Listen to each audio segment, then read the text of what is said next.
as a doctor practitioner, like most, the experience that you have in business was whatever you got in school, most likely, which was not much, right? And so what we're going to be teaching, this is not practice management. This is not another type of consulting program that's simply going to teach you how to see more clients, how to do better CPT coding through insurance to collect more. This is about taking your skill sets as a doctor and learning to take those into an entrepreneurial level and understanding business principles and laws. I want to take you kind of down this path from the very beginning of how a business has to work in order for that business to work for you around your lifestyle, rather than you being basically a technician within that business. Because as most practitioners, they work in the business, they're seeing their practice members, their patients, and if that is the end long-term situation, you'll always be working in your business as a technician or as an employee, and the business will not work for you. So if you're watching this, most likely you do have a mindset somewhat of an entrepreneur. You're looking to expand. You're looking to get that business to work for you. And you're also most likely looking to take control on how you work with your practice members instead of allowing insurance mandates to dictate your care, which means you're probably, in all likelihood, whether you're a medical doctor, chiropractor, acupuncturist, whatever, more than likely you're moving more into a cash model, at the very least a hybrid where some insurance is coming in cash. And you can do both, and we teach this in Freedom Practice Coaching. But let's start, if you've had a practice in the past where you were dependent on insurance, well, you didn't really have to be a good marketer. You didn't really have to be a good communicator. Basically, those patients were sent to you, those prospects were sent to you through the insurance companies, pharmaceutical ads telling you go ask your doctor for this, etc. Okay, so you didn't really have to go out and hunt, if you know what I mean, and you didn't have to have tremendous bedside manner.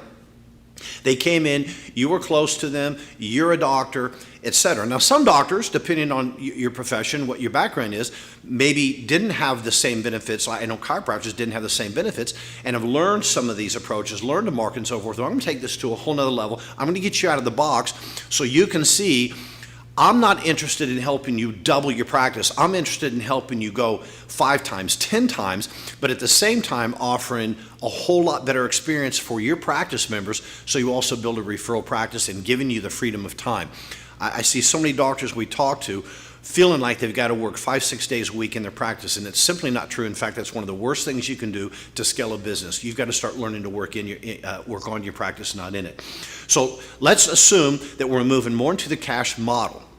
So before you get to play doctor, when I get to use all my clinical experience, because that's what we've put our investments into, all of our time and money has gone into our clinical experience, rather than, and you've got to do that to have a right to be able to see these patients, but we don't have any money or time or anything, most likely not much, into entrepreneurial skill sets. So I'm going to start from scratch here, assuming that maybe that's where we're at, and that's okay. That's what we see 90% of our health practitioners come to us. They simply don't have that knowledge.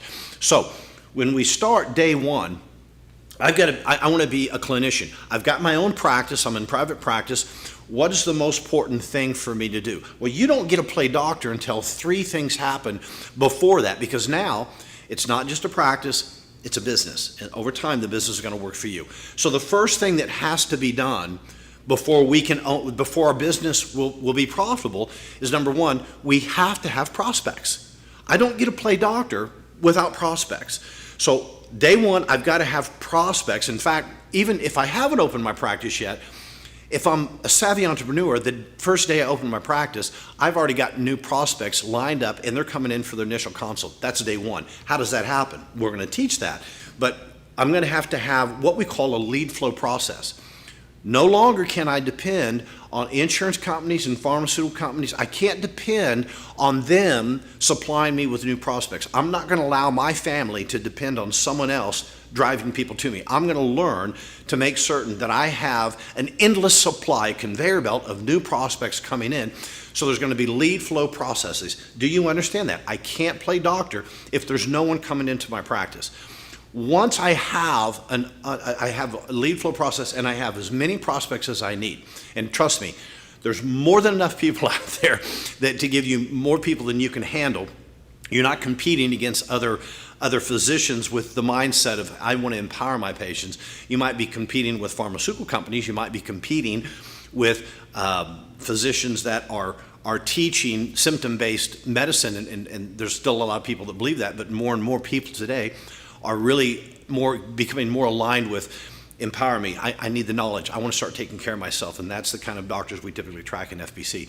So we've got lead flow process. Now, what do you do with those leads? Well, what you don't do is you don't have them come directly into your practice without any knowledge, any education about what you do, who you are, what your service is, how you're different, and that you're certainly not a commodity. That's the worst thing that you can do, and you end up burning a lot of time, which is unproductive instead of productive, on one-on-one consults when you're dealing with someone that maybe they're a fit, maybe they're not, but you're trying to help them understand they're a fit in a one-on-one conversation in your office in a short period of time. And that's not going to work, because if they are a fit, it may work. If they're not a fit, you've wasted a tremendous amount of time. So we're going to teach you, there's a pre-educational process that takes place to all the prospects that are raising their hand. I'm interested. They're going to go through a process of pre-education of knowing exactly how you're different, how you can empower them, how this is an investment of their time and money, how when they come in, the main questions you want, if the pre-education process takes place well, when they come in, the questions that they're going to have is number one, doctor, I hope that you can help me. Number two, if you can, I truly hope that you'll accept my case. And number three, I hope that you have payment options so I can afford this investment, okay? What's not going to happen is, do you take my insurance? That question's going to be gone because they've already been pre-educated. And again, you can do both, but you've got to start learning to build a practice where people are willing to invest, because insurance is getting tougher and tougher.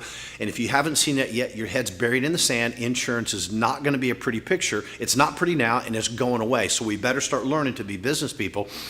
And when you learn to do that, it's not difficult. People will always invest their money where they see opportunity. And if you've got the answer to the resolution, price goes out the door. It's an investment, okay? So we've got to pre-educate. We've got to get the prospect lead. Number two, we've got to pre-educate them. And we'll teach you how to do that in the masses, so you don't do it one-on-one. And then number three, when they do come in for that initial one-on-one with you, it should already be a fit. And if you learn to communicate, master communication, listen to what they're truly in your office for. So many doctors, practitioners think that that patient, okay, is in their office because they're in there because they have diabetes and they want you to fix their diabetes. They're in there because you need to fix their thyroid. They're in there because you want to fix their neck pain. That's not why they're there. They're there to resolve the impact, whatever it is, the diabetes, the thyroid, the neck pain, the impotence. They're there to resolve what it's done to their life, their emotions, and these things. And if we don't address that, all they're hearing is blah, blah, blah, blah, blah, and it's not exciting for you to help them resolve their diabetes. That's not exciting. What's exciting is for you to help. That word doesn't even have to be used. They know they have this diagnosis called diabetes. What they have to understand is by working with you and you empowering them, and you've heard them and you know emotionally how it's impacted their life, their marriage, their kids, and what their fears are in the future. It's when I address those and help them understand that I can take you on a path, my team can take you on a path to help resolve this and bring you back to where you want to be, what you imagine yourself being a year from now, 2 years from now, 3 years from now. Now they see hope and they have faith. And in order for you to persuade them to take action, and persuasion is a positive thing if you have an integrity. You cannot help someone move forward. You cannot train your children, anything else, without learning to persuade in something that's helpful to them. But in order to persuade them, they have to have faith in you. And that's going to be built up through the pre-education process and mastering communication on that day there. Now they move forward, and guess what? Now you get to play doctor. Okay, so those are the three things, and if you haven't learned those things, you struggle and you wonder, why am I unable to build my business? Why, when I went to cash, why is it so difficult for me to I feel like I'm selling someone? You're not going to sell anyone when you're on purpose and you're learning to educate and give logic. Just like with my FPC coaching program, our program here, I've never had to sell anyone. All I do is teach, like I'm teaching you right now, give you logic to where you come to the conclusion that's actually the truth. And that logic will allow me to take my business to the next step. I would like an opportunity to work with you, Dr. Webb. Now you're buying, you're not selling. And it's no different in your practice. In fact, the way that I ran my practice and built it up to one of the most successful practices in the United States is using these same business laws and principles that those that lead top 500 companies use. This isn't something that I dreamed up. These are the way things work. So through the next couple of weeks, you're going to get some more lessons that I'm going to cover specific parts of this equation, covering these 5 prosperity pillars. And then once you learn this part of it, over time, we're going to be able to teach you how to start replacing yourself as that clinician.